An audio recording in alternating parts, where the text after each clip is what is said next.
चला, आपली ड्युटी सुरू झालेली आहे 5:30 वाजेपासून. इकडे पाणी गरम करायला ठेवलेलं आहे आणि लगेच मी पीठ मळून घेतलं. थोडा वेळ झाकण लावून ठेवून देते म्हणजे पीठ मस्त नरम होईल. आणि एका साईडला इथे ठेवलेला आहे मी मटकीची उसळ शिजवायला. 50% अशी शिजवून घेते. मला त्यांच्या डब्यासाठी आहे ना सुक्की भाजी द्यायची आहे, त्याच्यामुळे मग शिजायला ठेवून दिली. आणि किचन ओट्यावर तुम्ही बघू शकता इतका पसारा झालेला आहे.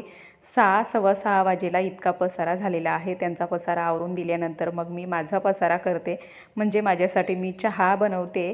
माझी आंघोळ वगैरे झाली आणि एवढा मोठा कप भरून चहा घेतल्याशिवाय अंगात तरतरी काही येत नाही. आणि बघा, आता सरत्या वर्षी एवढंच मी सांगेल सगळ्या गृहिणींना, आपण जितकं महत्त्व दुसऱ्याला देतो तितकंच महत्त्व आपण स्वतःलाही दिलं पाहिजे, प्राधान्य दिलं पाहिजे.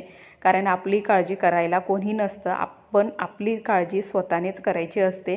तर माझा चहाचा शौक आहे तो मी करते. तर बघा, थंडी पण भरपूर आहे ना, त्याच्यामुळे इतका चहा घेतला तेव्हाच थंडी जाते. आणि मस्त माझ्या आवडत्या जागेवर बसून चहा घेतला आणि लागले दुसऱ्या कामाला.